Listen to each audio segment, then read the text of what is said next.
Shalom and welcome to In Our Neighborhood. It's not just a possibility, it's the new reality. Today, with the power of the digital world, social media, and cyberspace, influence campaigns have become a battleground as potent and as alarming as physical warfare. These campaigns manipulate minds, fracture societies, and distort truth on a massive scale, making them one of the most effective and dangerous tools in modern conflict. Tools that Iran is wielding relentlessly in its war against Israel.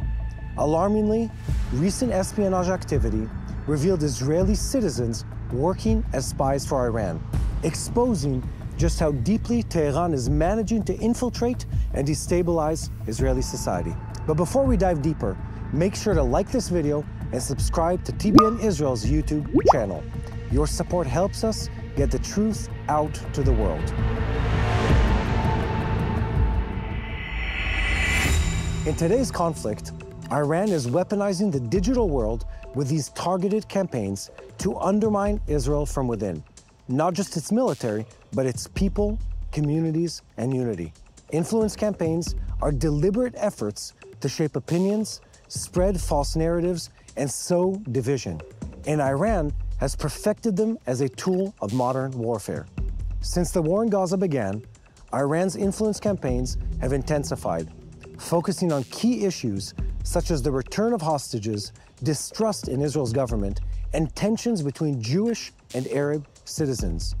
Using fake news, deepfake videos, and social media manipulation, these campaigns aim to fracture Israeli society and pressure the country into ending the conflict on Iran's terms. I'm meeting with Danny Citronovich, a Middle East national security and intelligence expert here at the INSS, to explore how Iran has weaponized influence campaigns during this war. Last couple of months, the news in Israel has been dominated internally with stories of Iranian spy webs within our country. People who were paid to do things on behalf of the Iranian government, including gather intel of very sensitive military installations. I think you're the Iranian expert. The question is, how did we get to a place where they were able to infiltrate and recruit Israeli civilians under the nose of the government in such a successful manner? The Iranians are actually improving the capabilities in knowing the Israeli society, meaning that they know how to interact with certain elements within the society. They know what are the soft bellies in that regard.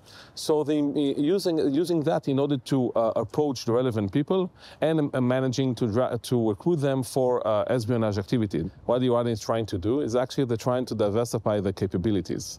They are what we call one-trick pony, meaning that for every security problem that they have, they're launching missiles on drones. And they understand that they have to diversify the capabilities, especially against Israel. So this kind of combination enables them, in the end of the day, to build terror cells within Israel. Now, it's very interesting because in the past, when the Iranians tried to do so, they failed miserably. So you're saying in the past they failed, and now it seems like they were very successful because they recruited people, Israeli citizens who are Arabs from East Jerusalem, immigrants from the Baltic Sea that came to Israel, and then people that didn't even know that they were working for the Iranians. Exactly. All of them were doing their bidding in this country.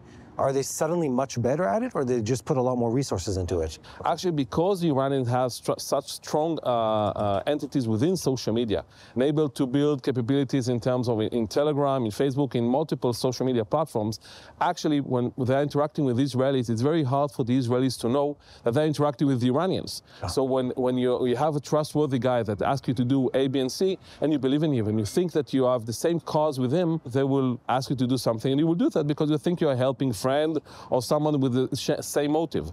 So that's really enabled them to have major successes in the last couple of months. I think a lot of people, when they think about a state versus state war, it seems like the Iranians have always been an anomaly in that sense. If I'm looking back through history, they're carrying out terrorist attacks through proxies. They're hiring hitmen in other countries. They're trying to bomb embassies in countries that have nothing to do with them. And now this. Is this part of their methodology or worldview? or is it something they've adapted to recently? We have to understand that this is the 21st century battlefield, because we tend to think about war in a kinetic way. The Iranians launching missiles against us, we're launching missiles against them. Yeah. But the Iranians are much more sophisticated. They understand that in order to reach some sort of supremacy over your adversary, you have to weaken him. You have to cripple the society. You have to weaken the society. They're happy to lie. They're happy to use scare tactics. They're happy to spread deceit campaigns. It's the kind of things that we're just not equipped to deal with as a society even. How do you as a country, specifically a democracy like Israel, a highly pluralistic democracy such as Israel, how do you combat something like that? Well, you touched $1 million question. And I'll say the plus one that I need to add is the fact that more and more people are absorbing what they know on the world from social media. Yes. So, and where there is no filters between me and the entity that giving me the information. So again, the Iranians capitalizing on that. So first and foremost, what we are doing is make sure that people are aware of that. And this is one important thing that we need to remember. People are not aware of the fact that there are influence campaigns running against their country, against them in social media. So this is one important thing. Second thing is in terms of education, making sure that people understand the threats coming from social media. Giving them even basic tools to identify some sort of influence campaign. Third thing is creating some sort of deterrence against Iran. The Iranians need to know one important thing, that they paid a price specifically for the influence campaigns. What would that look like? For example, you can cyber attack those who are committing those attacks. You can do even more, let's say, sensitive stuff against those people that are in charge of those campaigns in Iran. Play their game. If you're not playing the game in terms of protecting yourself, protecting your people, then you'll be a lot of trouble. Sometimes you have to use means that are not democratic, but I think it's the only way that will able to prevent Iran from continuing what it's doing in Israel. So where do we find hope in all of this? Definitely a regime change in Iran is the ultimate solution, but we don't have a crystal ball. We don't know when it's going to happen. Iran is suffering. It's suffering from sanctions. It's suffering from crumbling infrastructure within Iran. I'm not saying they're not strong in certain areas, but we need to remember one important thing, that we are much stronger than them. We have the upper hand against them, and this is something that we have to preserve into the future. Danny, thank you very much. This has been very interesting. Thank you. Scary at times, but also very interesting.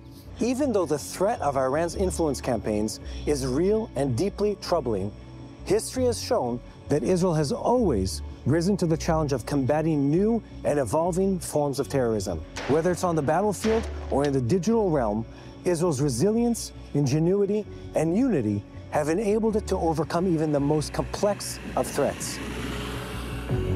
I'm here in Magen Adom's National Emergency Dispatch Center, which plays a vital role in safeguarding Israel's security. This place is filled with groundbreaking technology that coordinates a fleet of over 1,400 ambulances, helicopters, motorcycles, and other life-saving vehicles to respond to emergencies across Israel, a country which sadly faces many. I'm meeting with Ali Amarius, who's the head of MADA's International Relations and an active paramedic, to see firsthand how this life-saving operation functions. Most people would associate an organization like this with mostly civil response and civil care. But here in Israel, because of the environment and the neighborhood we live in, the interface is very, very tight between military defense and civil first responders. And more so, there's another layer. MADA is heavily reliant on volunteers. And what that gives you is the scalability on a moment when we go from business as usual to all-out war with Hamas, Hezbollah, and the Iranians. You have the people to man the ambulances, the first responders to take the backpack that was sitting in the first responder room and run out to the field. It's very impressive in my opinion. Hundreds of rockets being fired into Israel every single day, mainly from Lebanon in the north, obviously rockets from Gaza in the south, from Iraq, from Iran, and all of those rocket alerts come in to this center so that we are aware of what's happening.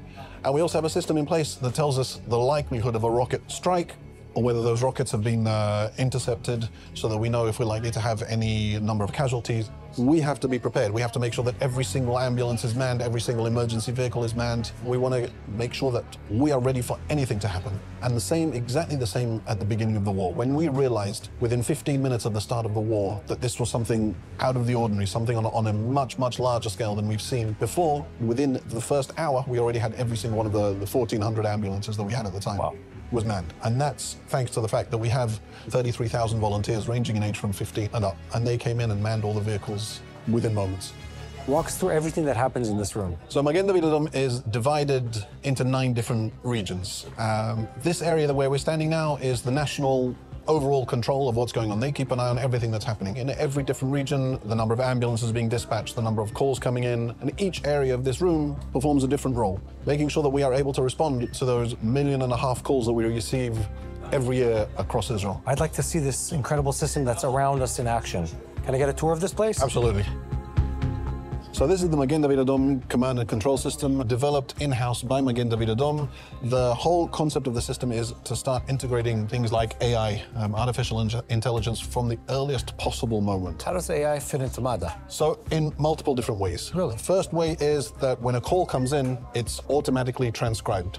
The call taker can actually look back on the screen to see, did I miss something really important? Interesting. The next stage is to dispatch the relevant resources. Those relevant resources could be a life support ambulance, it could be an intensive care unit, it could be a medicycle, it could be the helicopter, whatever needs dispatching to that call. The system will automatically identify what the most relevant and the nearest resource is. So if I happen to be sitting at home and there is a call nearby and the ambulance is further than I am, the system will automatically dispatch me to the call as well. The other thing that you can see here on the screen that uses AI is prediction of calls. So we'll have marks on the map that will show us where there is likely to be a call, and it's a system that's updated every 2 minutes automatically. When the call comes in, we can send a text message or a WhatsApp message to the person calling us. They press on a link and that automatically gives us their exact location, and they can also send us video and photographs directly to the dispatch system so we have a better idea of what's going on. What other technologies exist in this room? Because there's a whole lot of beeping going on from different stations here. You're hearing the dispatch desks communicate with the ambulances. Yeah. You're also seeing, not so much hearing, but you're seeing live stream videos from the ambulances. So here we have our 101 call takers. Behind me we have the first responders call center. In a far corner we have our medical control as well, and they are there to help the crews in real time. Again, it's an incredible system. It's a mature system, I'd say. Absolutely. Between the fact that you're a monopoly, that every call comes to your center, and you have also the information, the ability to save lives, because it's a question of time, resources, you have both of them. You have people on the ground, and you have the technology to say, next to you have this, or this asset's next to you. It's brilliant. And the other thing on top of that is the human element. Yes. And the human element is that whilst we have 33,000 trained volunteers and 3,000 trained members of staff, we've also trained almost 500,000 Israelis in the last year or so, in anything but ranging from basic first aid up to sort of the most advanced courses. I met in this war countless individuals who their hobby is, they want to drive the ambulance in the middle of the night. They want to be the one running with a backpack to save the guy. What is it that triggers that sort of behavior? There's a cultural thing in the state of Israel of volunteering, something that starts very young with kids in school, and I think it's also part of Jewish culture. Taking into account that whilst we are living in the Jewish state, 20% of our volunteers are not Jewish. They come from the Christian world, from the Muslim world, from the Druze world. But it's something within this country that we talk about the need, the want, the drive to save lives. What I like is every ambulance and every scooter and whatever, they show up, there's a name usually of a donor on it. Whenever I start my shift, that inscription is on the front door. And I always kind of take half a second to pay attention to that inscription and take on board that these people are my silent partners for this shift. They might be 10,000 miles away, the other side of the world, they might be in a completely different time zone, whatever it is, but they are here in Israel helping us save lives. Everybody who is involved in this organization understands the significance of this organization within Israeli society. They know that the state of Israel and the people in the state of Israel rely on us at every single time of crisis. We all wear exactly the same uniform and we all represent exactly the same ideal of trying to save lives. With Israel at war for over a year, Magen Adom, MADA, faces more challenges and responsibilities than ever before. And now more than ever, your support is essential. By donating, you can help MADA continue its life-saving work and ensure they have the resources to meet the ongoing demands. Click the link below for more information on how to contribute and make a difference. So just go to www.savelifeisrael.com and donate to support MADA today.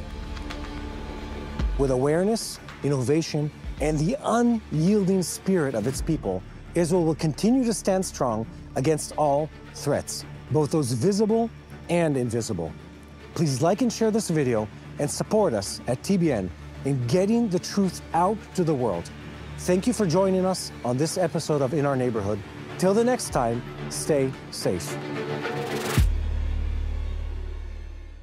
Hello, this is Mati here in Jerusalem with TBN Israel. This is Yair Pinto from TBN Israel here in Jerusalem. TBN Israel is keeping viewers informed with Israel-focused news, culture, and what God is doing in this land. Support TBN Israel today online at tbn.org/Israel. Thank you.